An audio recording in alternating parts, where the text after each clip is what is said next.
Ma fiancée voulait une clôture avec son ex avant le mariage, alors j'ai appelé son père militaire conservateur et lui ai tout raconté. Ma fiancée m'a dit, je veux être avec toi, mais j'ai besoin de coucher avec mon ex une dernière fois. Pour avoir une clôture, tu comprends. J'ai dit, prends toute la clôture dont tu as besoin. Alors j'ai appelé son père. L'expression sur son visage quand il est apparu à l'appartement 2 était incroyable. Je suis encore en train de traiter ce qui s'est passé la semaine dernière. Je suis avec Jenna depuis 3 ans, fiancée depuis 6 mois, mariage prévu pour le printemps prochain. Ou plutôt, c'était le cas, jusqu'à mardi dernier, quand nous dînions à la maison. Elle était bizarre depuis des jours. Distante, constamment sur son téléphone. Puis elle lâche, Marcos, je dois te dire quelque chose. J'ai lâché ma fourchette. Ce ton ne mène jamais à rien de bon. Trevor a pris contact la semaine dernière. Son ex, l'aspirant musicien qui l'a traité comme de la merde pendant 2 ans avant qu'elle ne finisse par rompre. Nous avons parlé. Mon estomac a coulé. Parler? Juste pour prendre des nouvelles. Mais elle a pris une profonde inspiration. J'ai réalisé que je n'ai jamais eu une clôture appropriée avec lui. Ça s'est terminé si soudainement et il y a encore des sentiments non résolus. Des sentiments non résolus? Je répétais comme un idiot, mais mon cerveau essayait de suivre. Pas de l'amour. Elle a pris ma main. Je t'aime. Je veux t'épouser. Mais j'ai besoin de fermer ce chapitre correctement avant que nous commencions notre vie ensemble. Et comment exactement fermes-tu ce chapitre? Elle a retiré sa main, a regardé son assiette. J'ai besoin de le voir encore une fois. Passer du temps avec lui. Parler de tout. Passer du temps. Une nuit, juste pour évacuer ça de mon système. Pour être sûr que tu es celui que je choisis. Le silence s'est étendu. Finalement. Tu me demandes la permission de coucher avec ton ex? Ce n'est pas ça. C'est pour la clôture. Comprendre pourquoi ça n'a pas marché. Confirmer que ce que nous avons est réel en couchant avec lui. Tu fais ça paraître si vulgaire. C'est une clôture émotionnelle. La partie physique fait juste partie de ce processus. Je l'ai fixé. 3 ans, bague au doigt, lieu de cérémonie déjà réservé. Et elle était assise là, sérieuse, demandant d'aller coucher avec son ex pour une clôture. Tu sais quoi, Jenna? Prends toute la clôture dont tu as besoin. Son visage s'est illuminé. Sérieusement? Tu comprends? Absolument. Vas-y. Elle s'est jetée sur moi, couvrant mon visage de baisers. Tu es incroyable. Si mature. C'est pour ça que je t'aime. C'est juste une nuit et après nous serons plus forts que jamais. Quand avais-tu prévu cette session de clôture? Samedi. Il a un concert vendredi soir, alors. Parfait. Envoie-moi l'adresse. Elle a cligné des yeux. Pourquoi? Je veux juste savoir où tu seras. Pour la sécurité. Plus de baisers, plus. Tu es le meilleur. Si compréhensif. Elle a pratiquement sauté au lit. J'ai attendu qu'elle s'endorme, puis j'ai fouillé dans son téléphone. Oui, je sais, mais elle venait de demander à coucher avec son ex, donc la vie privée c'était fini. J'ai trouvé l'adresse de Trevor dans leur conversation. Plusieurs messages de « j'ai hâte de te voir » et « tu me manques » avec des émojis cœur. Classe. Alors j'ai fait quelque chose qui me fait probablement paraître mesquin, mais zéro regret. J'ai appelé son père. Richard est un dur à cuire. Vétéran de la marine, propriétaire d'une entreprise de construction. Fait encore du crossfit à 58 ans. Aussi conservateur à l'extrême et pense que sa fille est parfaite. Nous nous entendons très bien. Il m'appelle déjà fils et parle d'apprendre aux futurs petits-enfants à pêcher. Il était tard. Tout va bien? Salut, Richard. Oui, désolé d'appeler si tard. Question rapide. Jenna a mentionné qu'elle allait aider son amie Sarah à déménager samedi. Elle vous l'a dit? Je voulais m'assurer que nous coordonnions nos histoires. D'accord. Pause. Elle a dit à sa mère qu'elle allait passer un week-end dans un spa avec les filles. Intéressant. Ah, elle a dû me confondre. Ma faute. Marcos, qu'est-ce qui se passe? J'ai soupiré. Je ne veux pas m'immiscer, mais elle prévoit de rendre visite à Trevor samedi. Le silence était assourdissant. Alors Trevor, son ex. Trevor, celui qui. Il n'a pas terminé. Mais je savais que Trevor avait trompé Jenna plusieurs fois. Richard avait menacé de lui casser la gueule quand ils avaient rompu. Oui, elle dit qu'elle a besoin d'une clôture. Clôture? Sa voix était mortellement calme. Écoute, je pensais juste que tu devais savoir. Elle est adulte. C'est choix. Mais quelle est l'adresse?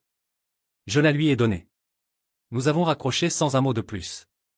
Samedi est arrivé. Jenna a passé 2 heures à se préparer. Lingerie neuve. J'ai vu les étiquettes dans la poubelle. Manucure fraîche, tout. Elle m'a embrassé au revoir comme si elle allait au travail. Je reviens demain matin. Merci d'être si compréhensif. Vas-y doucement. Prends toute la clôture dont tu as besoin. Elle est partie à 18h. À 18h45, Richard m'a envoyé un message. Je suis ici. À 19h23, mon téléphone a explosé. Jenna appelait. J'ai laissé sonner. Message remplissant l'écran. Qu'est-ce que tu as fait? Mon père est ici. Marcos, décroche. C'est de la folie. Comment as-tu pu? À 20h15, Richard a appelé. Elle est dans mon pick-up. Nous avons une conversation sur l'honnêteté et le respect. Elle va bien? Elle va bien. Honteuse. Trevor a failli se pisser dessus quand j'ai frappé à la porte et qu'il a ouvert en caleçon avec des bougies allumées partout. Il a grogné. Clôture, mon cul. Et maintenant? Maintenant j'emmène ma fille à la maison et nous allons avoir une discussion familiale sur les valeurs. Tu devrais emballer ses affaires. J'avais déjà commencé. Quand Richard a raccroché, je suis resté debout au milieu du salon vide pendant 5 bonnes minutes, traitant tout. Ses vêtements étaient éparpillés sur le lit, certains déjà pliés dans une valise ouverte. Ses affaires de beauté occupaient encore la moitié de la salle de bain. 3 ans de vie partagée réduits à des boîtes et des sacs. Mon téléphone ne cessait de vibrer. Jenna essayant d'appeler, envoyant des messages désespérés. S'il te plaît, laisse-moi expliquer. Ce n'est pas ce que ça semble. Mon père ne comprend pas. J'ai bloqué le numéro. Il n'y avait plus rien à entendre. J'ai pris une bière du frigo et ai continué à emballer ses affaires. J'ai trouvé un carnet caché dans le tiroir de la table de chevet. La curiosité morbide m'a fait l'ouvrir. C'était comme un journal. Les dernières entrées parlaient toutes de Trevor. J'ai encore rêvé de lui hier. Marcos est un mec incroyable, mais avec Trevor c'était différent, plus intense. Peut-être que j'ai choisi la sécurité au lieu de la passion. Sécurité. C'est comme ça qu'elle me voyait. Le mec correct, prévisible, qui allait donner une vie stable pendant qu'elle fantasmait sur l'ex qu'il avait traité comme de la merde. J'ai fermé le carnet et l'ai jeté dans une boîte. Vers 10h du soir, on a frappé à la porte. J'ai ouvert en m'attendant à voir Richard, mais c'était sa mère, Margaret. Elle était visiblement perturbée, les yeux gonflés d'avoir pleuré. Marcos, je ne savais rien. Richard m'a tout raconté quand ils sont rentrés. J'ai tellement honte. Elle est entrée et s'est assise sur le canapé où Jenna et moi regardions des films. Où avons-nous échoué avec elle? J'ai servi une tasse de café à Margaret. Elle avait toujours été sympa avec moi, me traitait comme un membre de la famille. Maintenant elle semblait perdue, remettant tout en question sur la façon dont elle avait élevé sa fille. Ce n'était pas votre faute, j'ai dit, m'asseyant à côté d'elle. Jenna a fait un choix. Adulte, conscient. Mais mentir à nous tous? Inventer 3 histoires différentes? Margaret a secoué la tête. Et 7. Clôture. Quel type de clôture nécessite de la lingerie neuve? J'ai soupiré. Le type qui n'a rien à voir avec la clôture. Margaret est restée silencieuse un moment, jouant avec sa tasse. Richard veut qu'elle s'excuse personnellement. Il dit qu'elle ne sort pas de la maison jusqu'à ce que cette situation soit résolue. Pas besoin. J'ai déjà résolu. J'ai pointé les boîtes. J'envoie ses affaires demain. Et le mariage? Annulé. Je vais appeler le lieu demain matin. Margaret a recommencé à pleurer. Vous sembliez si heureux. Elle parlait toujours de vous avec tant d'affection. Affection. J'ai répété le mot. Mais pas assez d'amour pour ne pas vouloir coucher avec l'ex à la veille de notre mariage. La sincérité de mes mots l'a fait reculer un peu. Margaret était toujours trop polie pour des conversations si directes, mais la situation dépassait toute étiquette sociale. Puis-je te demander quelque chose? Elle a dit après un moment. Pourquoi as-tu appelé Richard? Tu aurais pu juste rompre avec elle après. J'ai réfléchi à la réponse. Parce qu'elle ne méritait pas de s'en sortir indemne. Elle ne méritait pas de me tromper et de se sentir encore victime de l'histoire. Je voulais qu'elle affronte les vraies conséquences. Margaret a acquiescé lentement. Richard dit que Trevor avait l'air d'avoir vu un fantôme quand il est apparu à la porte. J'imagine. Il pensait probablement qu'il allait avoir une soirée romantique avec l'ex-fiancé d'un autre mec. Tu as fait ce qu'il fallait, elle a dit en se levant. Je sais que ça ne semble pas maintenant, mais tu l'as fait. Elle doit apprendre que les actions ont des conséquences. Après le départ de Margaret, j'ai continué à emballer. J'ai trouvé les photos de notre relation, tous souriants, embrassés, heureux. Ou du moins je pensais que nous l'étions. J'ai tout jeté dans un sac. Ça n'avait pas de sens de garder des mensonges. Le téléphone a sonné. Numéro inconnu. Mec, décroche s'il te plaît. C'était Trevor. Tout a dérapé. Ce n'était pas censé être comme ça. Comment c'était censé être alors? Je sais pas, plus discret. Son père a failli me tuer. Littéralement. J'ai dû appeler la police. J'ai ri. Tu pensais que tu allais coucher avec la fiancée d'un autre mec et t'en sortir impunément? Elle a dit que vous aviez un accord. Que tu avais donné ton accord. J'ai donné mon accord. J'ai dit qu'elle pouvait avoir toute la clôture dont elle avait besoin. Je n'ai juste pas dit que ce serait privé. Trevor est resté silencieux quelques secondes. Mec, c'est un truc de psychopathe. Psychopathe, c'est celui qui trompe. Psychopathe, c'est celui qui ment à toute la famille pour pouvoir coucher avec un ex. Moi, j'ai juste appelé le beau-père. Elle est détruite. Parfait. Peut-être qu'elle comprendra maintenant comment je me suis senti quand elle a demandé la permission de te baiser. J'ai raccroché et bloqué son numéro aussi. Dimanche matin est arrivé avec plus de coups à la porte. Cette fois c'était Jenna, accompagnée de Richard. Il avait l'air de ne pas avoir dormi, mais elle était bien pire. Yeux gonflés, cheveux en désordre, portant encore les mêmes vêtements de samedi. Je peux entrer, elle a demandé d'une voix rauque. Pourquoi faire? Pour m'excuser. Pour essayer d'expliquer. Richard s'est approché. Marcos, je sais qu'elle a tout foiré, mais c'est ma fille. Laisse-la parler. J'ai ouvert la porte et nous trois sommes restés dans le salon. Ses boîtes étaient empilées près de l'entrée. Je n'ai pas couché avec lui, elle a dit d'emblée. Seulement parce que ton père est apparu. Non. J'allais. J'étais confuse, mais quand je suis arrivé là-bas et que je l'ai vu, j'ai réalisé que c'était de la folie. Que ce n'était pas ça que je voulais. Mais tu voulais essayer. Tu t'es habillé pour lui, tu as menti à tout le monde, tu étais prête à me tromper. Elle a commencé à pleurer. C'était un moment de faiblesse. Peur du mariage, je sais pas. Mais quand j'ai vu mon père à la porte, j'ai compris à quel point tout était faux. Tu as compris quand tu as été prise. C'est différent. Richard a soupiré lourdement. Jenna, tu as trahi la confiance de tout le monde ici.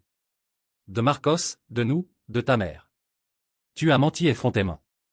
Papa, s'il te plaît. Non. Il a levé la main. Tu es adulte, tu fais tes choix. Mais les choix ont des conséquences. Et tu as blessé un homme bien par caprice. Jenna s'est tournée vers moi. Marcos, 3 ans. Ça ne peut pas finir comme ça. On peut essayer la thérapie, je sais pas. Ça ne peut pas finir comment, Jenna? Avec toi prise en train d'essayer de me tromper? Ou tu penses que tu aurais dû réussir à coucher avec lui en paix et puis revenir vers moi en faisant semblant que rien ne s'était passé? Ce n'était pas une tromperie. C'était une clôture. C'était une tromperie avec un joli nom. Je me suis levé. Et tu le sais. C'est pourquoi tu as menti à tout le monde. Richard a secoué la tête. Ma fille, arrête d'essayer de justifier l'injustifiable. Tu as eu tort. Accepte-le et passe à autre chose. Papa, tu ne comprends pas. Je comprends parfaitement. Tu pensais que tu pouvais avoir le meilleur des deux mondes.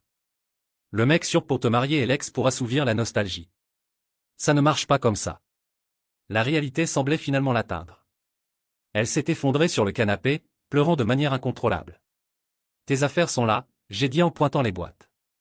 J'ai annulé le mariage ce matin. La bague est sur la table.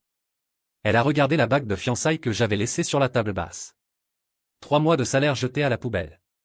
Tu ne vas même pas essayer de pardonner? Pardonner quoi, Jenna? Le mensonge? La tentative de tromperie? Ou le fait que tu aies passé des semaines à planifier ça en essayant de me prendre pour un idiot? Richard s'est approché d'elle. Ma fille, lève-toi. Allons-y.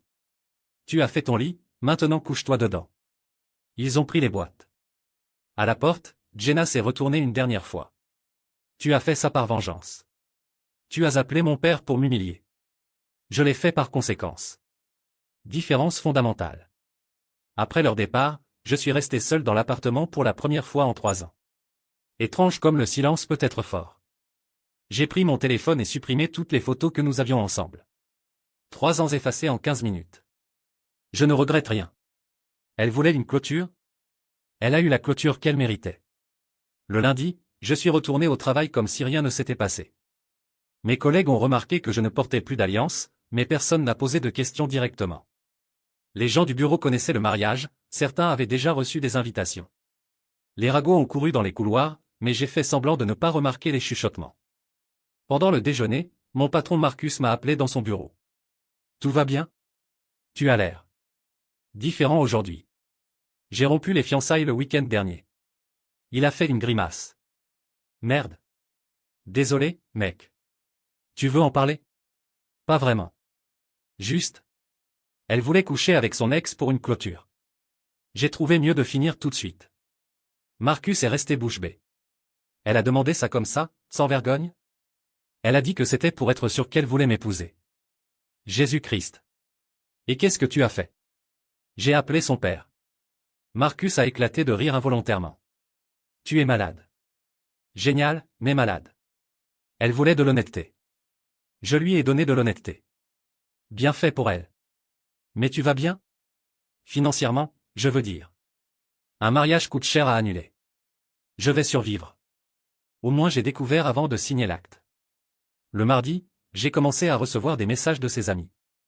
Sarah, la supposée amie qu'elle allait aider à déménager, a été la première. Marcos, Jenna m'a raconté ce qui s'est passé.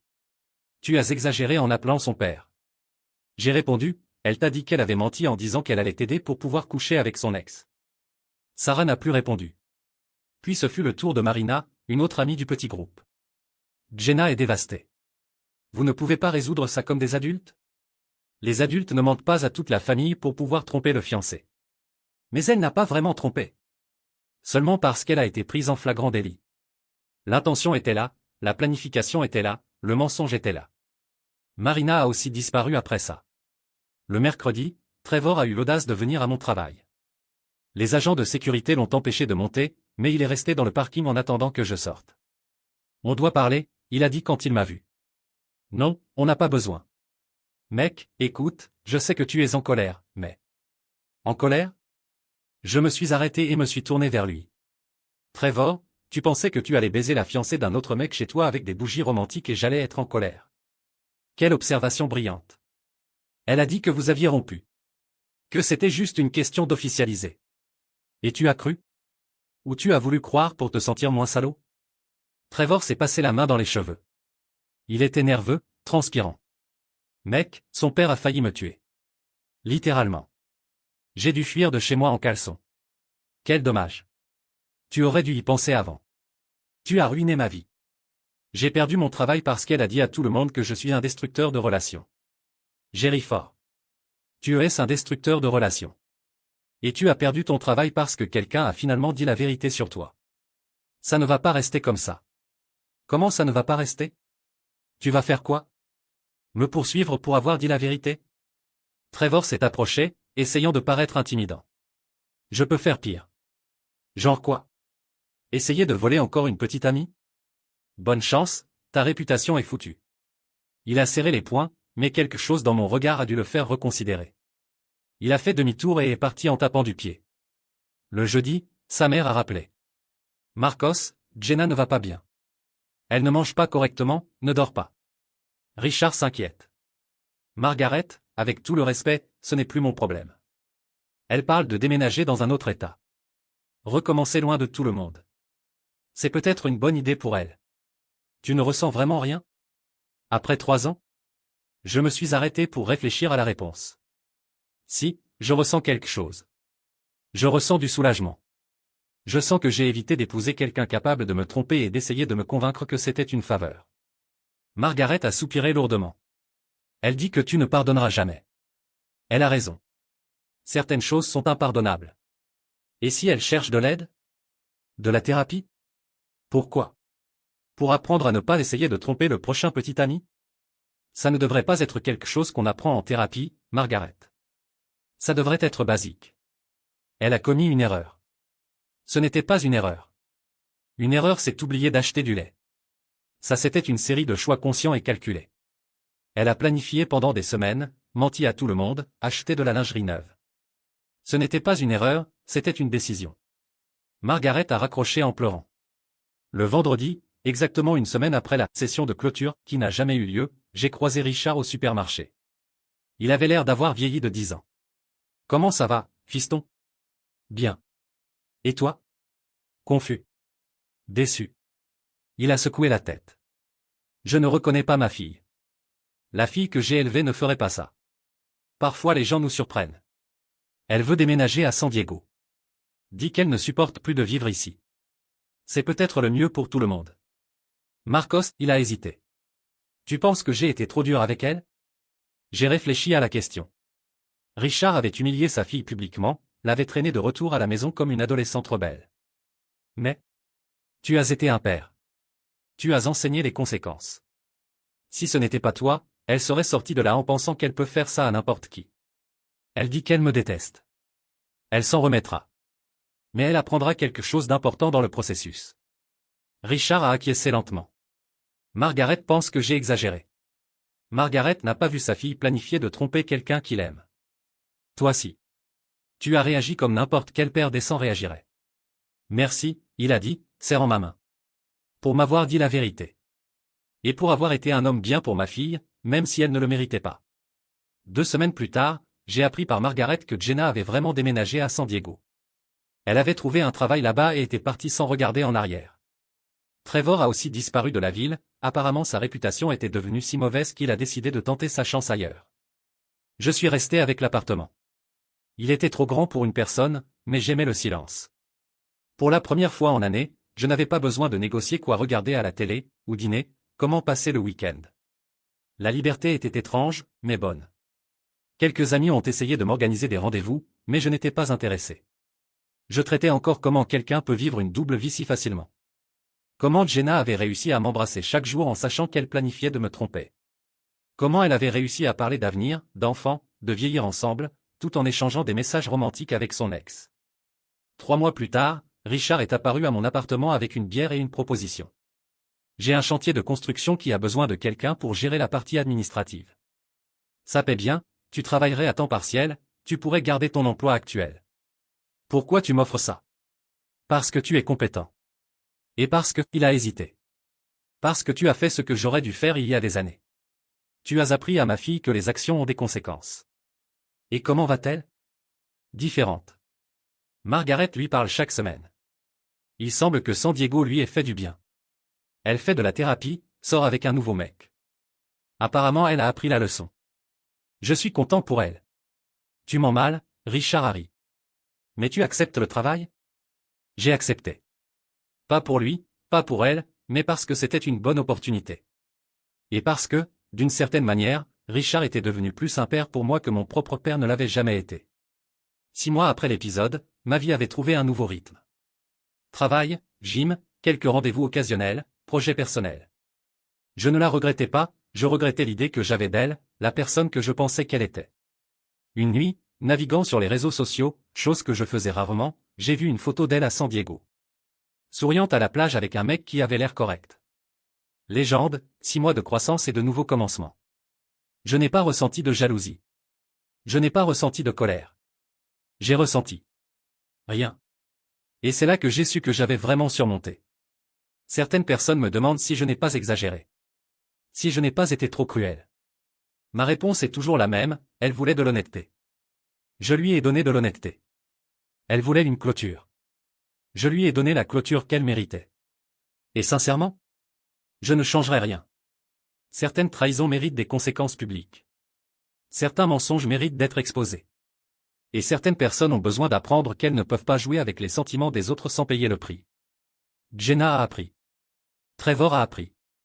Et j'ai appris que parfois être le mec sympa signifie ne pas être sympa du tout. 1 an plus tard, j'étais au barbecue d'anniversaire de Richard quand Margaret s'est approchée avec ce regard que je connaissais déjà bien, elle voulait parler de Jenna. Elle a terminé sa thérapie le mois dernier, dit-elle, jouant avec son verre de vin. La thérapeute a dit que c'était un des cas de croissance personnelle les plus impressionnants qu'elle ait jamais vus. Tant mieux pour elle. Marcos. Margaret a hésité. Elle a écrit une lettre pour toi. Tu veux que je la remette? Non. Tu ne veux même pas savoir ce qu'elle dit? Margaret, avec toute l'affection du monde, ça ne m'intéresse pas. Elle a eu une année entière pour réfléchir sur ses choix. Parfait. Mais ça ne change rien entre nous. Elle reconnaît qu'elle a complètement eu tort. Que tu as fait ce qu'il fallait. J'ai arrêté de couper la viande et les regarder. Elle reconnaît maintenant parce qu'elle a affronté les conséquences. Si elle s'en était sortie indemne, elle répéterait le comportement avec le suivant. Richard s'est approché, entendant la conversation. La lettre est très mature, il a dit. Sans drame, sans demande de pardon. Juste. De la responsabilité. Et je devrais m'en soucier parce que ça pourrait te donner la paix, Margaret a suggéré. J'ai déjà la paix. Je n'ai pas besoin de sa validation pour me sentir bien avec mes décisions. Plus tard ce jour-là, seul à la maison, j'ai pensé à la lettre. Une partie de moi était curieuse, j'avoue. Mais une plus grande partie savait que je n'en avais pas besoin. Certaines pages de la vie sont mieux laissées tourner. 2 mois plus tard, j'étais dans l'ascenseur de mon immeuble quand une femme est entrée au rez-de-chaussée. Belle, bien habillée, sourire timide. Elle habitait au même étage que moi, appartement 7B, mais nous n'avions jamais parlé au-delà de « salut » et « bonne nuit ». Désolée de la question, elle a dit quand nous sommes arrivés à notre étage, mais tu n'es pas le mec qui a démonté la trahison de sa fiancée l'année dernière. J'étais gêné. Pardon? Mon amie Carole travaille avec Margaret. Elle m'a raconté toute l'histoire. Génial, mec. Complètement génial. Ah. Ça. Je ne savais pas si être fier ou honteux d'être devenu une légende urbaine. Je suis Amanda, au fait.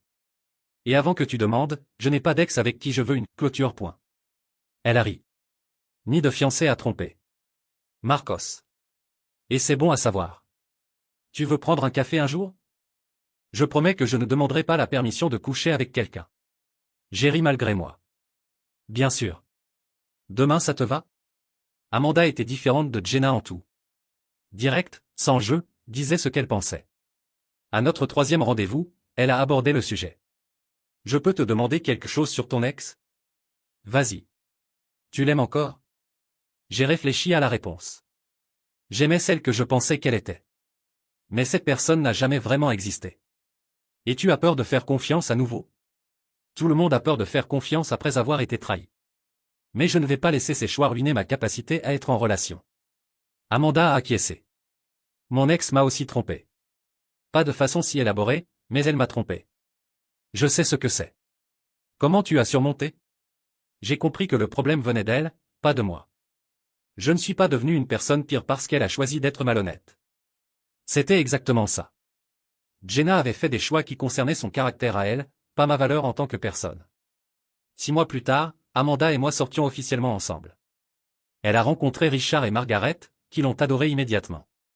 Celle-ci est différente, Richard m'a dit après un dîner. Elle a de la substance. Oui, elle en a. Jenna a appelé la semaine dernière, il a continué. Elle voulait savoir comment tu allais. Si tu sortais avec quelqu'un. Et tu as dit? J'ai dit que ce n'était pas ses affaires. Qu'elle avait perdu le droit de savoir sur ta vie quand elle a essayé de te tromper. Merci. Elle était contrariée. A dit qu'elle voulait juste s'assurer que tu allais bien. Richard, elle n'appelle pas pour savoir si je vais bien. Elle appelle pour savoir si je suis disponible au cas où sa relation actuelle ne marcherait pas. Il a ri. Tu connais ma fille mieux que je ne le pensais. À Noël cette année-là, Amanda a suggéré qu'on fasse un réveillon juste nous deux.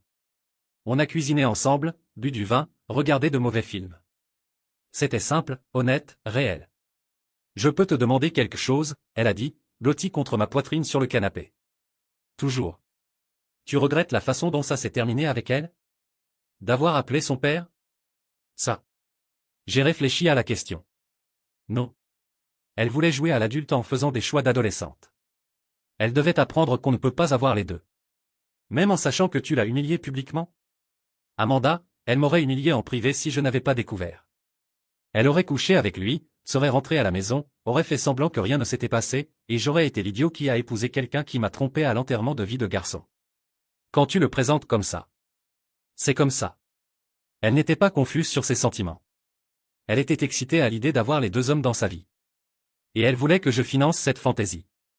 Amanda est restée silencieuse un moment. Tu es plus dur que tu n'en as l'air. J'ai appris à l'être. 2 ans après l'épisode, Richard m'a appelé un samedi matin. Jenna est en ville. Elle veut te parler. Non. Marcos, elle. Richard, non. Ça ne m'intéresse pas de savoir ce qu'elle veut. Ça ne m'intéresse pas de savoir ce qu'elle a appris.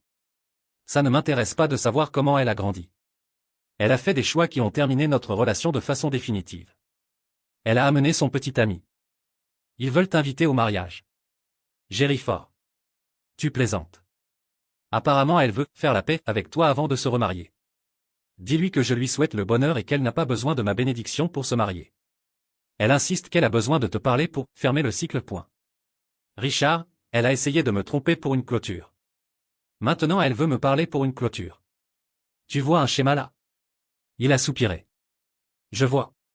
Mais c'est ma fille. Et tu es un bon père. Mais ça ne change rien. Je n'ai aucun intérêt à la voir, à lui parler, à faire partie de sa vie de quelque façon que ce soit. Je comprends. Et Richard? La prochaine fois qu'elle dit qu'elle a besoin de quelque chose qui implique d'autres personnes, rappelle-lui que la dernière fois qu'elle a eu besoin de quelque chose, ça a failli détruire toute la famille. La semaine suivante, Margaret est apparue à mon travail. Chose qu'elle n'avait jamais faite. Je dois te parler, a-t-elle dit, semblant déterminée. Nous sommes descendus prendre un café à la cafétéria du rez-de-chaussée. Jenna est dévastée parce que tu as refusé de lui parler. Margaret. Laisse-moi finir. Elle a beaucoup grandi ces 2 années. Elle est fiancée à un mec incroyable qui connaît toute l'histoire et veut quand même l'épouser. Elle veut juste te remercier. Me remercier pourquoi? Pour lui avoir appris que les actions ont des conséquences. Pour l'avoir sauvée d'elle-même. Je suis resté silencieux, jouant avec mon café. Marcos, elle sait qu'elle a eu tort. Elle sait qu'elle ne mérite pas le pardon.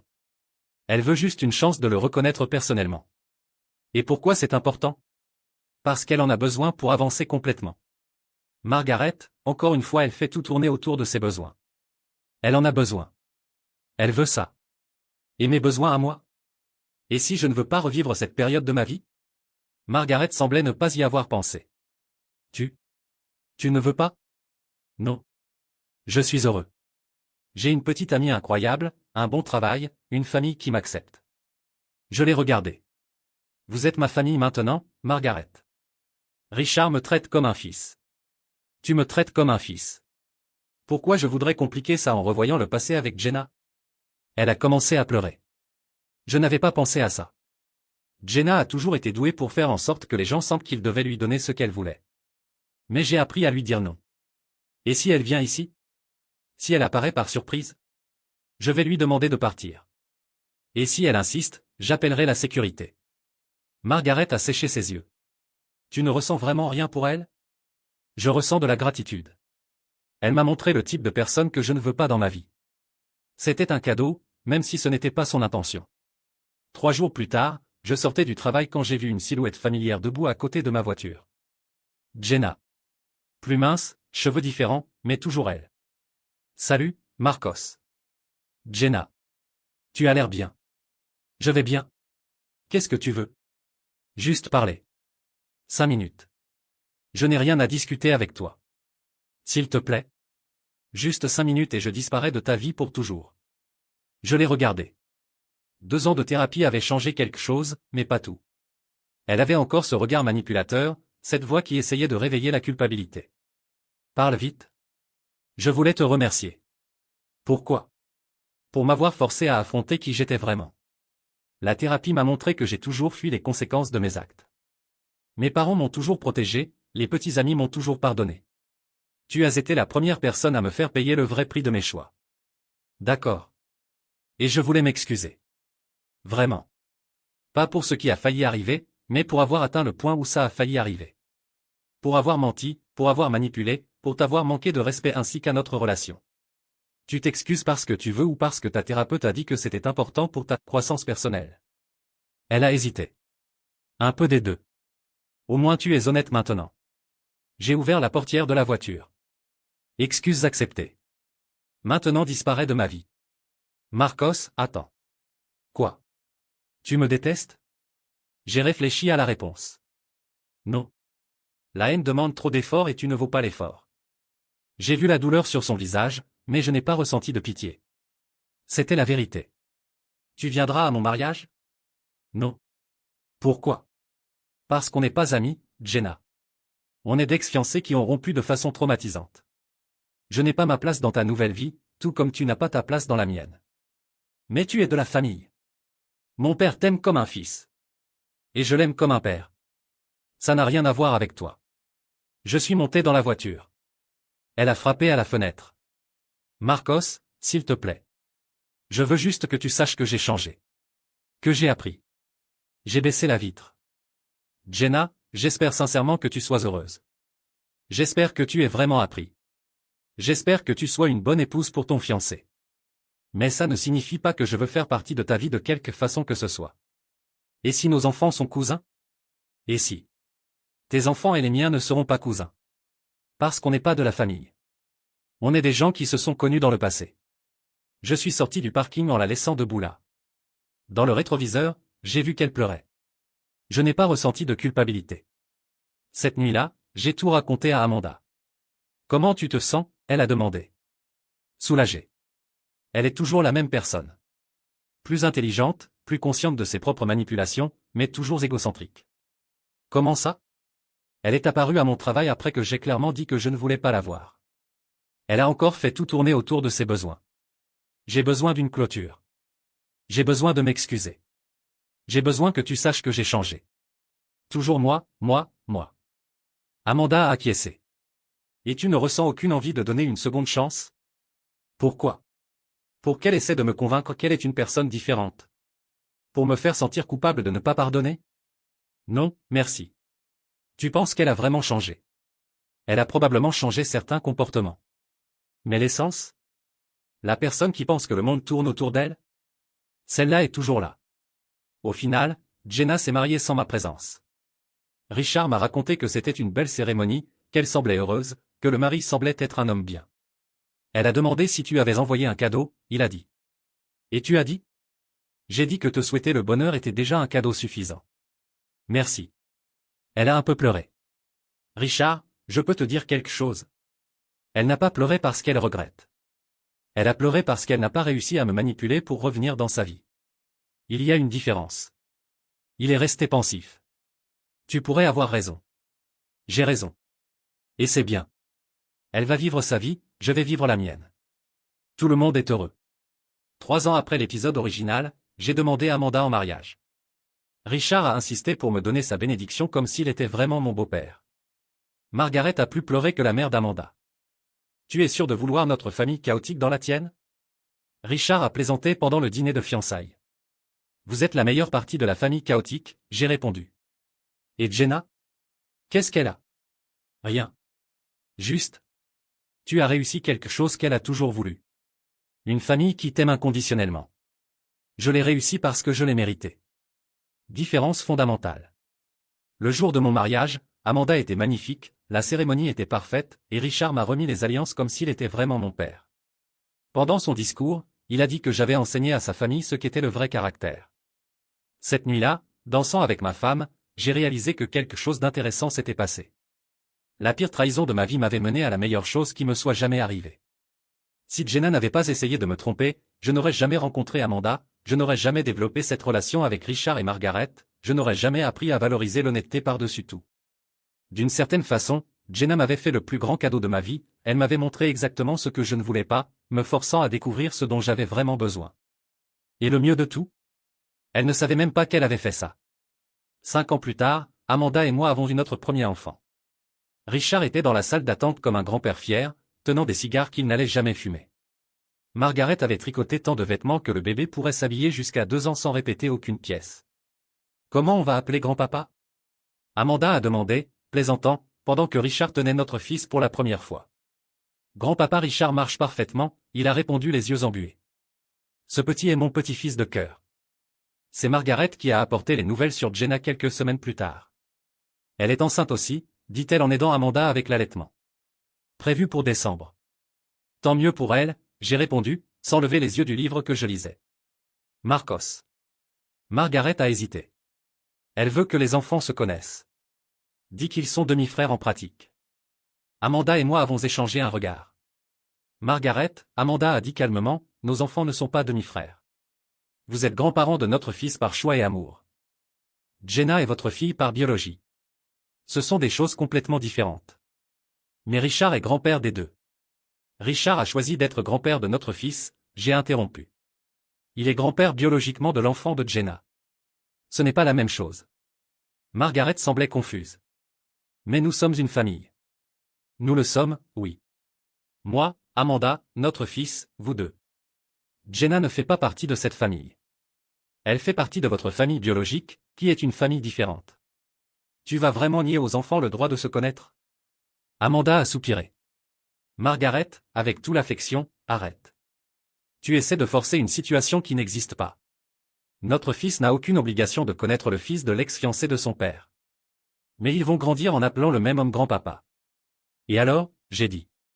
Richard peut être grand-père d'autant d'enfants qu'il veut. Ça ne rend pas ses enfants apparentés. Margaret est restée silencieuse un moment, visiblement frustrée. Jenna a dit que tu réagirais comme ça. Jenna a raison. Et tu sais pourquoi? Parce qu'elle me connaît assez bien pour savoir que je ne vais pas la laisser utiliser notre fils comme excuse pour s'insérer dans notre vie. 2 mois plus tard, Richard est venu à la maison visiblement mal à l'aise. Je dois te dire quelque chose, dit-il, refusant la bière que j'offrais. Vas-y. Jenna fait pression pour que je choisisse entre les petits-enfants. Comment ça? Elle a dit que soit je traite son fils comme une priorité, puisque c'est mon petit-fils de sang, soit elle ne me laissera pas voir l'enfant. Amanda a arrêté de plier les vêtements du bébé. Elle te fait du chantage? Pratiquement. Elle a dit que ce n'est pas normal que je traite le fils de vous comme un petit-fils vrai quand j'ai un petit-fils biologique. Et qu'est-ce que tu lui as dit? Richard a soupiré lourdement. J'ai dit que l'amour n'est pas une question d'ADN. Que tu es mon fils par choix, donc ton fils est mon petit-fils par choix. Et que si elle ne peut pas comprendre ça, le problème vient d'elle. Comment elle a réagi? Mal. Très mal. Elle a dit que j'allais regretter quand je réaliserais que je perds du temps avec une famille fausse au lieu d'investir dans la vraie. Point. Amanda a secoué la tête. Elle n'a rien changé. Si, elle a changé, j'ai corrigé. Maintenant elle manipule avec plus de sophistication. Qu'est-ce que tu vas faire, Richard? Je vais être grand-père de mon petit-fils biologique quand elle le permettra, et je vais être grand-père de mon petit-fils par choix chaque fois que vous le permettez. Si elle ne peut pas gérer ça, c'est son problème. Et si elle t'empêche vraiment de voir l'enfant?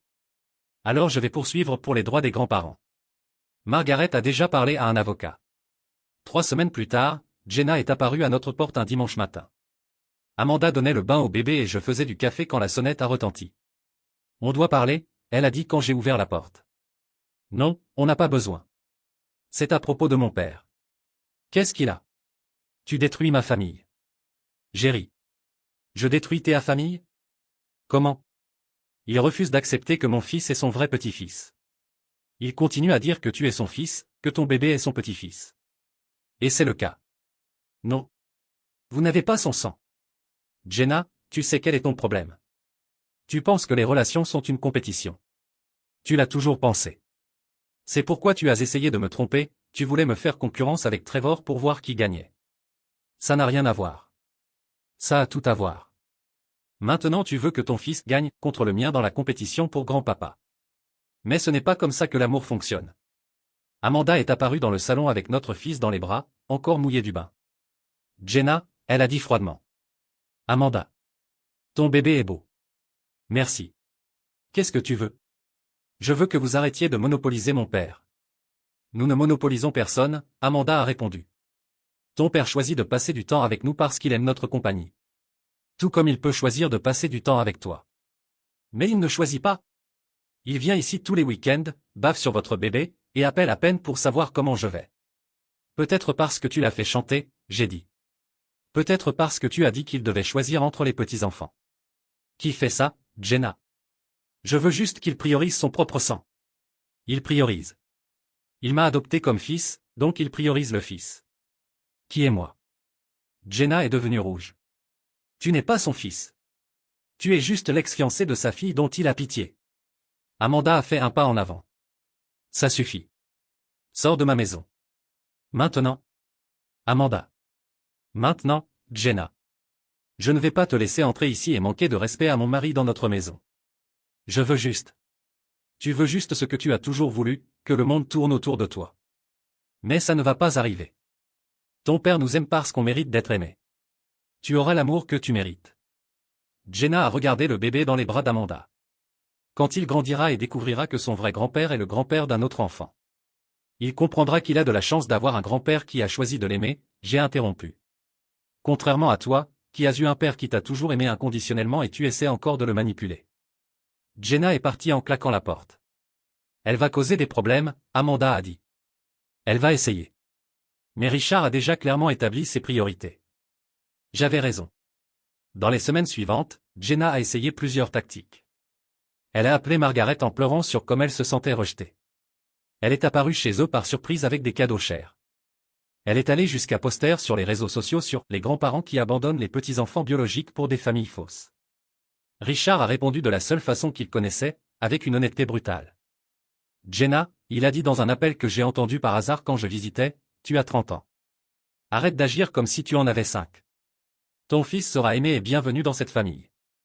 Mais tu ne vas pas dicter comment je distribue mon amour et mon temps. Papa, tu ne comprends pas. Je comprends parfaitement. Tu veux monopoliser mon affection comme tu as toujours voulu monopoliser tout dans ta vie. Ça ne va pas arriver. Alors tu les choisis? Je choisis de ne pas choisir. Je t'aime comme fille, j'aime Marcos comme fils, j'aime les deux bébés comme petits-enfants. Si tu ne peux pas accepter ça, le problème vient de toi, pas de moi. Jenna a raccroché au nez. 2 jours plus tard, Margaret est venue nous rendre visite seule. Elle m'a aussi interdit de voir le bébé, dit-elle, pleurant. Elle a dit que si je continue à vous traiter comme une famille, je ne suis pas la bienvenue dans sa vie. Amanda a serré sa belle-mère dans ses bras. Margaret, tu sais que c'est du chantage émotionnel, hein? Je sais. Mais c'est mon petit-fils biologique.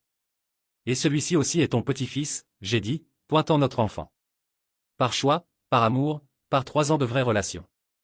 Mais et si je ne vois plus jamais le fils d'elle? Alors tu vas poursuivre pour les droits de la grand-mère, comme Richard l'a dit. Mais tu ne vas pas te soumettre à son chantage. Margaret a acquiescé, séchant ses yeux. Vous avez raison. Elle fait la même chose qu'elle t'a faite, Marcos. Essayer de contrôler tout le monde par la manipulation. Exactement. Et ça ne peut pas marcher, sinon elle ne s'arrêtera jamais. 1 mois plus tard, l'avocat de la famille a obtenu un accord pour les visites. Jenna devrait permettre à Richard et Margaret de voir le petit-fils au moins 2 fois par semaine, et ne pourrait pas interférer dans leur relation avec nous. Comment elle a réagi à l'accord? J'ai demandé à Richard. Elle a dit qu'elle était déçue de moi. Qu'elle n'avait jamais imaginé que je poursuivrais ma propre fille. Et tu as dit? J'ai dit que je n'avais jamais imaginé que ma fille me ferait du chantage pour obtenir ce qu'elle veut. Au premier anniversaire de notre fils, nous avons fait une petite fête dans le jardin. Richard était radieux, filmant tout, Margaret avait fait un gâteau à 3 étages. C'était un après-midi parfait jusqu'à ce que Jenna apparaisse sans invitation. J'ai pensé que je devais être ici, elle a dit, tenant son propre fils de quelques mois. Pour que les enfants se connaissent. Tu n'étais pas invité, Amanda a dit sèchement. Mais c'est une fête de famille. C'est une fête pour notre fils. Tu n'es pas notre famille. Richard s'est approché. Jenna, qu'est-ce que tu fais ici? Je voulais que mes enfants connaissent leur petit frère. Ils ne sont pas frères, j'ai dit. Ce sont des enfants qui ont le même grand-père. Il y a des milliers d'enfants dans cette situation dans le monde. Marcos, s'il te plaît. Il est temps de dépasser ça. Nous sommes tous adultes. Tu as raison. Nous sommes tous adultes. C'est pourquoi tu vas partir maintenant, comme un adulte qui comprend qu'elle est apparue sans invitation à une fête privée. Papa, elle s'est tournée vers Richard, tu vas les laisser m'expulser? Richard a soupiré. Ma fille, tu n'étais pas invitée. C'est de la violation de propriété. Je suis ta fille. Et eux sont ma famille choisie. Les 2 choses peuvent coexister sans que tu essaies de forcer des situations. Jenna est restée debout un moment, visiblement frustrée. Puis elle a eu une idée. Et si quelque chose m'arrive? Vous allez nier à mon fils le droit de connaître le seul frère qu'il est. Premièrement, Amanda a dit, ils ne sont pas frères. Deuxièmement, si quelque chose t'arrive, ton mari élèvera ton fils. Troisièmement, arrête d'utiliser ton fils comme outil de manipulation. Je ne suis pas. Si, tu le es. Tu fais exactement ce que tu as fait quand tu as essayé de me tromper. Créer des scénarios dramatiques pour obtenir ce que tu veux. Jenna a regardé autour, voyant que personne n'était de son côté. Même Margaret évitait son regard. Vous allez regretter quand vous réaliserez que vous perdez la chance d'avoir une famille unie. Jenna, j'ai dit calmement, notre famille est déjà unie. C'est toi qui n'en fais pas partie. Elle est partie, mais pas avant de faire une scène en pleurant au portail pour que les voisins voient. Elle ne s'arrêtera jamais, hein? Amanda a demandé cette nuit-là. Si. Quand elle réalisera que ça ne marche pas. Ça peut prendre des années, mais elle s'arrêtera. Et si elle ne s'arrête pas? Alors on continuera à gérer ça comme on l'a toujours fait. Avec des limites claires et sans céder au chantage. Richard est venu me parler quelques jours plus tard. Tu penses que je suis un mauvais père? Il a demandé. Pourquoi? Pour ne pas réussir à faire entendre mes deux familles. Richard, ce ne sont pas deux familles. Ce sont deux situations complètement différentes. Tu as une fille biologique qui est devenue une adulte manipulatrice, et tu as un fils adoptif qui est devenu un homme décent. Ce n'est pas ta faute que ces deux personnes ne s'entendent pas bien. Mais elles devraient s'entendre bien à cause de moi. Non. Les relations ne fonctionnent pas comme ça. Jenna n'a aucune obligation d'être sympa avec moi, ni moi avec elle. Tu peux aimer les deux séparément. Mais ce serait plus facile si. Richard, la vie n'est pas une question de facilité. C'est une question de faire les bons choix. Et tu les fais. Tu refuses de céder au chantage émotionnel de Jenna, tu maintiens une relation avec les deux petits-enfants, tu es un bon père et un bon grand-père. Il a acquiescé lentement. Parfois j'ai l'impression que j'ai échoué avec elle quand elle était enfant. Peut-être. Mais elle est adulte depuis plus d'une décennie. À un moment donné, ses choix deviennent sa responsabilité, pas la tienne. 2 ans plus tard, notre deuxième enfant est né. Richard était là encore, tenant des cigares qu'il n'allait pas fumer, Margaret tricotant des vêtements en excès. C'était comme si rien n'avait changé, sauf qu'ils avaient maintenant de l'expérience comme grands-parents. Jenna n'est pas apparue à l'hôpital. N'a pas envoyé de fleurs, n'a pas appelé, rien. Margaret a mentionné qu'elle avait posté sur les réseaux sociaux quelque chose sur les grands-parents qui ont des favoris clairs. Elle est jalouse d'un nouveau-né, Amanda a commenté. Elle a toujours été jalouse de quiconque recevait l'attention qu'elle pensait mériter, j'ai répondu. Ça va durer pour toujours? Probablement. Mais ça va devenir moins intense avec le temps, quand elle réalisera que personne ne fait attention à ces drames. J'avais raison. Au cours des années suivantes, les tentatives d'interférence de Jenna sont devenues plus espacées et moins intenses. Elle faisait encore des commentaires passifs-agressifs sur les réseaux sociaux, essayait encore de créer des situations gênantes lors d'événements familiaux, mais moins fréquemment. Richard et Margaret ont développé un système, ils voyaient le petit-fils biologique les jours stipulés par l'accord légal, et passaient le reste du temps avec notre famille. Les deux situations ne se mélangeaient pas. C'est triste, Margaret a dit une fois, que ça doit être comme ça. Ce n'est pas triste, j'ai corrigé. C'est nécessaire. Certaines personnes ne peuvent être heureuses qu'en créant des conflits. Tu ne peux pas sacrifier ta propre paix pour accommoder ça. Quand notre fils aîné a eu 5 ans, il a demandé pourquoi grand-papa Richard avait un autre petit-fils qu'il ne voyait jamais. Parce que ce sont des familles différentes, Amanda a expliqué. Grand-papa Richard a eu une fille avant de nous connaître. Cette fille a un bébé. Mais ils ne font pas partie de notre famille. Pourquoi? Parce que la famille n'est pas seulement une question de sang. C'est une question de personnes qui choisissent de s'aimer et de prendre soin les unes des autres. Grand-papa Richard nous a choisis, et nous l'avons choisi. Et eux ne nous ont pas choisis? Non. Et c'est bien. Tout le monde n'a pas besoin d'être famille. Notre fils a accepté l'explication sans drame. Les enfants sont bons comme ça, ils acceptent la réalité sans essayer de forcer des situations qui n'ont pas de sens. 10 ans après l'épisode original, Jenna était divorcée et habitait dans une autre ville encore.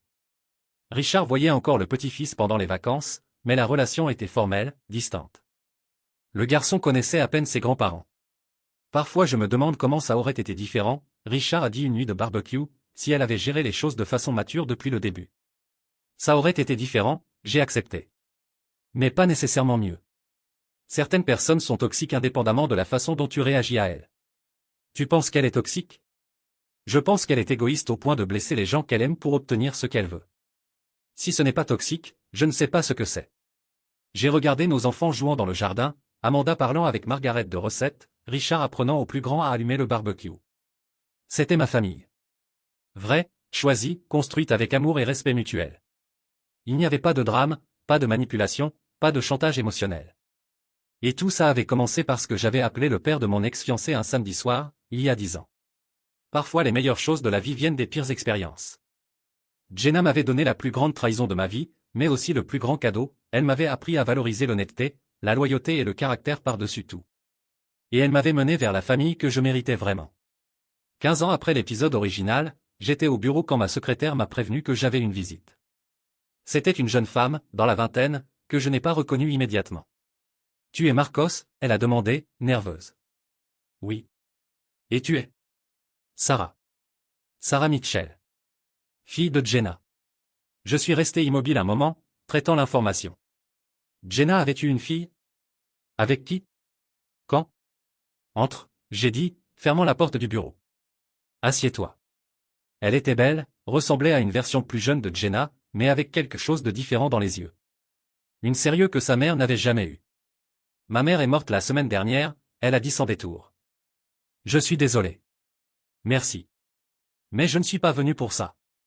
Elle a respiré profondément. Je suis venu parce que j'ai trouvé certaines de ses affaires. Lettres, journaux, documents. Et ton nom apparaît beaucoup. Sarah, je ne sais pas ce que ta mère a écrit sur moi, mais... Elle a menti sur toi toute sa vie, elle m'a interrompu. À tout le monde. À moi, à mes frères, à grand-papa Richard. Des frères? Combien d'enfants Jenna a-t-elle eu? Quel type de mensonge? Sarah a ouvert un dossier qu'elle portait. Elle disait que tu étais obsessionnel, que tu la persécutais même après votre rupture. Que tu avais essayé de saboter toutes ses relations. Que tu avais retourné grand-papa Richard contre elle. Et tu crois ça? Je le croyais. Jusqu'à ce que je trouve ces journaux. Sarah a sorti un carnet du dossier. Ici elle raconte la vérité. Comment elle a essayé de te tromper, comment tu as appelé grand-papa, comment elle a passé des années à essayer de revenir dans ta vie. J'ai pris le carnet. Il était différent de celui que j'avais trouvé 15 ans plus tôt. Celui-ci était plus récent, les pages jaunies par le temps. Tu peux lire, elle a dit. J'ai marqué les parties importantes.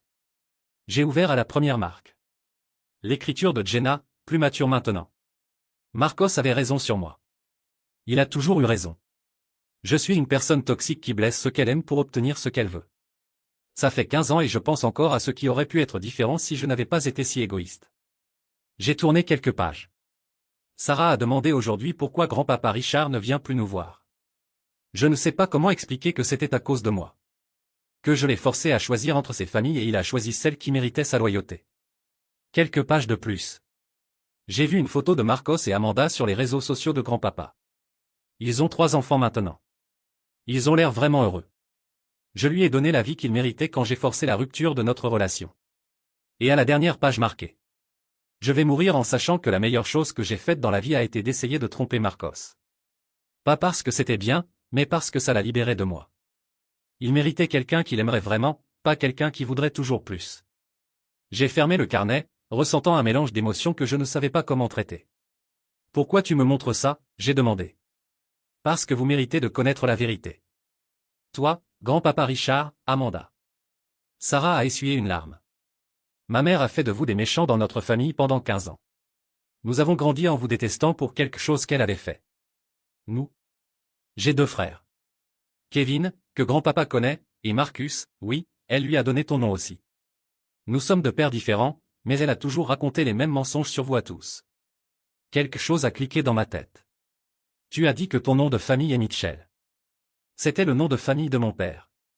Elle s'est mariée avec lui quand j'avais 5 ans, mais il est mort quand j'en avais 10. Kevin est le fils du second mari, qu'elle a aussi menti pour l'obtenir. Marcus est du 3e, qui a découvert les mensonges et l'a quitté. Jésus. Elle a eu 4 mariages. Tous se sont terminés parce qu'elle ne pouvait pas arrêter de mentir et manipuler. Sarah a soupiré. Mais elle vous blâmait toujours. Disait que grand-papa Richard avait retourné les maris contre elle, que tu avais répandu des mensonges sur elle en ville. Sarah, je n'ai jamais dit du mal de ta mère à personne. Je n'avais jamais de raison, elle était sortie de ma vie il y a 15 ans. Je sais. C'est tout dans le journal. Elle admet qu'elle a tout inventé. Sarah a sorti plus de papier du dossier. Et il y a plus. Elle a falsifié des documents pour essayer de vous poursuivre plusieurs fois. Ça n'a jamais marché parce que les avocats réalisaient que tout était faux. J'ai regardé les documents. Rapport de police faux alléguant du harcèlement, emails imprimés qui étaient clairement forgés, même des photos éditées essayant de prouver que je la traquais. C'est malade. Ça l'était. Elle était malade, mais n'a jamais voulu se faire vraiment soigner. Elle blâmait toujours les autres pour ses propres problèmes. Sarah a hésité.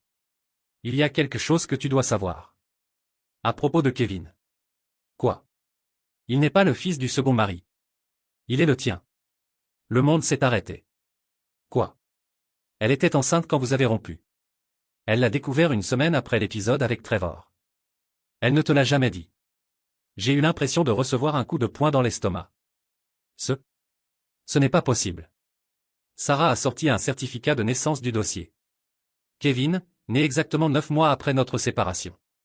Père, inconnu. Elle a écrit à ce sujet dans le journal aussi. Elle a dit qu'elle avait pensé à te le dire, mais avait décidé qu'il valait mieux élever l'enfant seul que de contaminer ta nouvelle famille. Où est-il maintenant? Avec une famille adoptive à Portland. Elle a perdu la garde quand il avait 12 ans pour négligence. Il ne sait pas que tu existes. J'ai eu besoin de m'asseoir. 15 ans.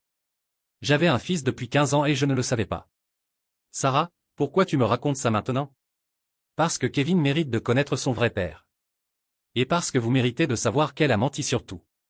Elle s'est penchée en avant. Marcos, elle a ruiné sa propre vie en essayant de ruiner la vôtre. Elle est morte seule, amère, sans aucun de ses enfants près d'elle. Comment est-elle morte? Overdose accidentelle. Antidépresseur mélangé avec de l'alcool. Ce n'était pas un suicide, juste négligence avec sa propre santé. Nous sommes restés silencieux un moment. Qu'est-ce que tu veux de moi, Sarah? De l'aide pour trouver Kevin. Et la permission de dire la vérité à grand-papa Richard. Il mérite de savoir qu'elle a menti sur vous toutes ces années. Richard a encore contact avec vous? Non. Ça fait 5 ans qu'il a arrêté de venir. Ma mère a finalement réussi à l'éloigner de nous en racontant des mensonges de plus en plus graves. Sarah a commencé à pleurer. Nous avons perdu notre grand-père à cause de ces mensonges. J'ai pris mon téléphone et appelé Amanda. Chérie, j'ai besoin que tu viennes au bureau. Maintenant. Et appelle Richard et Margaret aussi. Il s'est passé quelque chose? Jenna est morte. Et il y a une jeune fille ici qui doit nous raconter certaines choses. 1 heure plus tard, tout le monde était dans mon bureau. Amanda, Richard, Margaret, et Sarah nerveuse au milieu de nous tous. Sarah a tout raconté encore. Les journaux, les mensonges, le fils que je ne savais pas que j'avais. Richard est devenu de plus en plus pâle en écoutant. 15 ans, il a murmuré quand elle a terminé. 15 ans à croire que vous vous étiez retourné contre ma fille. Richard, tu n'as jamais cru ça complètement, Margaret a dit. Tu as toujours su que quelque chose n'allait pas. Mais j'ai arrêté de voir mes autres petits-enfants à cause de ces mensonges. Kevin, Marcus. Il a regardé Sarah. Vous avez grandi en pensant que je ne vous aimais pas. Non. Nous avons grandi en pensant que tu aimais plus la fausse famille que la vraie. Sarah s'est mouchée. Désolé. Je sais que vous n'êtes pas faux. Elle nous a fait croire ça. Amanda a serré ma main. Tu as un fils, elle a dit doucement. On dirait. Comment tu te sens? Confus. En colère. Triste. Je ne sais pas. Richard s'est levé. Où est-il? On va le chercher. Richard, calme-toi. Il a 15 ans, ne me connaît pas, est avec une famille adoptive. Ce n'est pas si simple. Mais c'est ton fils. Oui. Mais il ne le sait pas. Et il pourrait ne pas vouloir le savoir. Sarah est intervenue. Il veut. Je lui ai parlé hier. J'ai dit que j'allais vous chercher pour dire la vérité. Il était content de savoir qu'il a un père qui n'est ni criminel ni drogué. Les autres pères étaient criminels. Le beau-père numéro 2 était impliqué dans le trafic. Le numéro 3 la battait. Elle avait un talent spécial pour choisir de mauvais hommes. Sarah a soupiré. C'est pourquoi Kevin était si content quand il a appris que le vrai père est une personne normale. Margaret pleurait. Un autre petit-fils qu'on a perdu à cause de ses mensonges. Vous ne l'avez pas perdu, Sarah a dit. Il veut vous connaître. Vous tous. Nous avons passé les 2 heures suivantes à planifier comment procéder. Sarah avait le contact de la famille adoptive de Kevin, qui savait déjà qu'elle allait essayer de localiser le père biologique. Amanda a suggéré qu'on y aille doucement, laissant le garçon décider du rythme de la relation. Et les autres? Richard a demandé. Marcus et toi. Marcus est à l'université. Il veut aussi vous connaître, mais il est en colère d'avoir perdu tant d'années. Sarah a hésité. Et moi? Je voulais savoir si je peux faire partie de cette famille pour de vrai maintenant. Tu as toujours pu, Margaret a dit. Tu es notre petite fille, indépendamment des mensonges de ta mère. Même après que vous ayez tous détesté elle? Nous n'avons jamais détesté ta mère, j'ai dit. On ne pouvait juste pas gérer sa toxicité. Tu n'es pas ta mère, Sarah. Cette nuit-là, à la maison, Amanda et moi sommes restés éveillés tard à parler. Comment tu gères tout ça? Elle a demandé.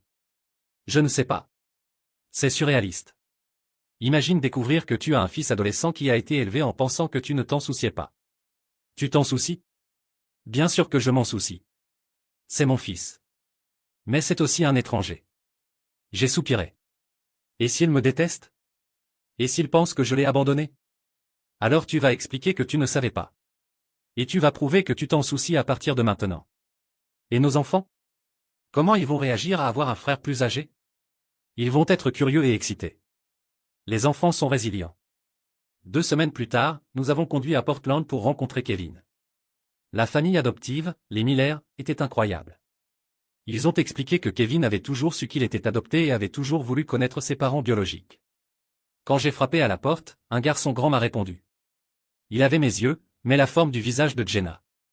Pendant un moment, c'était comme me regarder moi-même à 15 ans. Tu es Marcos? Il a demandé. Oui. Et tu es Kevin? Papa. Le mot m'a frappé comme un train. Ce garçon, que je ne savais pas qu'il existait, m'appelait papa comme si c'était la chose la plus naturelle du monde. Salut. Fils. Il m'a serré dans ses bras. Un câlin désespéré, comme s'il tenait 15 ans de nostalgie d'un père qu'il n'avait jamais connu. Je savais que tu existais, il a chuchoté. J'ai toujours su que quelque part il y avait un père qui n'était pas un idiot. Nous avons passé tout le week-end à parler. Kevin était intelligent, drôle, s'intéressait à l'ingénierie comme moi. Il avait aussi certains traits manipulateurs de Jenna, mais travaillait dessus en thérapie. Sarah m'a parlé des mensonges de ma mère, il a dit le dernier jour. Comment elle a fait de vous des méchants? Comment tu te sens à ce propos? Soulagé. J'ai toujours trouvé étrange que des gens que grand-papa Richard aimait tant soient aussi mauvais qu'elle le disait. Il a hésité.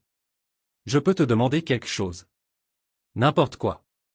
Si tu avais su qu'elle était enceinte, tu serais resté avec elle? À cause de moi? J'ai réfléchi à la réponse. Honnêtement? Probablement oui. Et ça aurait été une erreur terrible pour nous tous. Pourquoi? Parce que tu aurais grandi dans une maison avec des parents qui se détestaient, je n'aurais jamais rencontré Amanda et eu tes frères, et ta mère n'aurait jamais été forcée d'affronter les conséquences de ses actions. Kevin a acquiescé. Donc, d'une certaine façon, c'était mieux comme ça? Ce n'était pas mieux pour toi. Tu méritais de grandir avec un père. Mais peut-être que c'était mieux pour tous les autres. Je peux connaître mes frères? Bien sûr. Ils sont impatients de te rencontrer. La rencontre entre Kevin et nos enfants a été magique. Il a été gentil avec eux, patient, comme un grand frère naturel. Notre fils du milieu, de 10 ans, était fasciné d'avoir un frère adolescent. Notre fille de 8 ans le suivait dans la maison comme un petit chien. Il est incroyable, Amanda a dit cette nuit-là. Tu peux voir ta personnalité en lui. Et quelques problèmes de Jenna aussi. Mais il travaille dessus. Et maintenant il a une vraie famille pour l'aider. Dans les mois suivants, nous avons intégré Kevin lentement à notre famille. Il venait passer les week-ends, les vacances, les fêtes. Les Miller ont été compréhensifs, ils avaient toujours su qu'un jour cela pourrait arriver. Richard était radieux. Il avait finalement son petit-fils de retour, et Kevin se remplissait d'histoires sur le grand-père qu'il avait toujours voulu connaître. Margaret s'est remise à tricoter des vêtements, cette fois pour un adolescent. Marcus, le fils le plus jeune de Jenna, a aussi pris contact.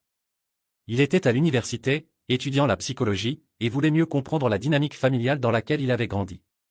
Il était plus réservé que Kevin, plus sceptique, mais s'est graduellement ouvert à nous. Sarah est devenue comme une fille aînée pour Amanda et moi. Elle étudiait le droit et demandait fréquemment des conseils sur la carrière et les relations. C'était étrange l'idée d'avoir une belle-fille plus âgée que mes propres enfants, mais ça marchait. 1 an après la mort de Jenna, nous étions tous réunis pour l'anniversaire de Richard quand Kevin a abordé le sujet qu'on évitait. Vous pensez qu'elle savait qu'elle allait mourir? Il a demandé. Pourquoi tu penses ça? Amanda a répondu. Parce qu'elle a laissé tous ces journaux où ils pouvaient être facilement trouvés. Comme si elle voulait que la vérité soit découverte. J'ai réfléchi à la possibilité. Peut-être. Ou peut-être qu'elle a finalement réalisé que les mensonges ne marchaient plus. Vous lui pardonnez? Sarah a demandé. Pardonner est un mot compliqué, j'ai dit. Je comprends qu'elle était une personne profondément malheureuse qui blessait les autres pour essayer de se sentir mieux. Ça ne justifie pas ce qu'elle a fait, mais ça l'explique. Elle nous a donné une famille, Marcus a dit doucement. D'une façon très étrange, elle nous a tous rassemblés. Il avait raison. Si Jenna n'était pas morte, si elle n'avait pas laissé les journaux, nous n'aurions jamais découvert Kevin. Sarah et Marcus n'auraient jamais connu la vérité. Richard n'aurait jamais récupéré ses petits-enfants. Parfois, j'ai dit, les gens font plus de bien morts que vivants. Ce n'est pas quelque chose qui devrait être vrai, mais parfois c'est le cas. C'est terrible, Margaret a murmuré. Mais c'est honnête, Kevin a dit. Et l'honnêteté, c'est ce que cette famille fait, non? Exact. 2 ans plus tard, Kevin a obtenu son diplôme de fin d'études secondaires comme major de promotion. Dans son discours, il a parlé de famille choisie, de seconde chance, de comment il n'est jamais trop tard pour trouver sa place. Certaines personnes, il a dit à une audience de centaines de personnes, passent toute leur vie à chercher une famille. J'ai eu la chance de trouver la mienne à 15 ans. Après la cérémonie, il m'a serré dans ses bras. Merci de ne pas avoir abandonné, il a dit. Je n'ai jamais su que tu existais pour abandonner. Merci de ne pas avoir abandonné quand tu l'as su. J'ai regardé autour. Amanda parlait avec les Miller, qui étaient devenus des amis proches de la famille. Richard montrait des photos des autres petits-enfants à quiconque voulait les voir. Margaret organisait une fête de remise de diplôme pour Kevin. Sarah et Marcus jouaient avec nos enfants plus jeunes. C'était une famille étrange, construite sur des mensonges révélés, des trahisons exposées, et des pardons difficiles. Mais c'était notre famille. Kevin, j'ai dit, je veux que tu saches quelque chose. Quoi? Ta mère a fait beaucoup de mauvaises choses. Elle a menti, manipulé, blessé des gens qui l'aimaient. Mais elle a fait une chose bien. Quoi? Elle t'a fait. Et tu es la meilleure chose qui soit sortie de toute cette situation. Kevin a commencé à pleurer. J'aurais voulu qu'elle ait vécu pour voir ça. Pour voir comment ça aurait pu être différent. Moi aussi. Mais elle a fait ses choix. Et nous avons fait les nôtres. Et au final, nos choix nous ont menés ici. J'ai regardé ma famille, biologique, adoptive, choisie, compliquée, mais réelle, et j'ai réalisé que Jenna m'avait finalement fait le plus grand cadeau de tous. Elle m'avait appris à valoriser la vérité par-dessus tout. Et maintenant, entouré de personnes qui choisissaient l'honnêteté même quand c'était difficile, je savais que j'avais trouvé exactement où j'appartenais. L'histoire avait commencé par une trahison. Elle se terminait par une famille. Et au milieu, il y avait eu l'apprentissage, la croissance, le pardon, et la découverte que parfois les pires situations mènent aux meilleurs résultats. 15 ans après avoir appelé Richard ce samedi soir, je comprenais finalement pourquoi j'avais passé ce coup de fil. Ce n'était pas par vengeance. C'était pour les conséquences. Et les conséquences, au final, avaient été meilleures que n'importe quelle vengeance n'aurait pu l'être.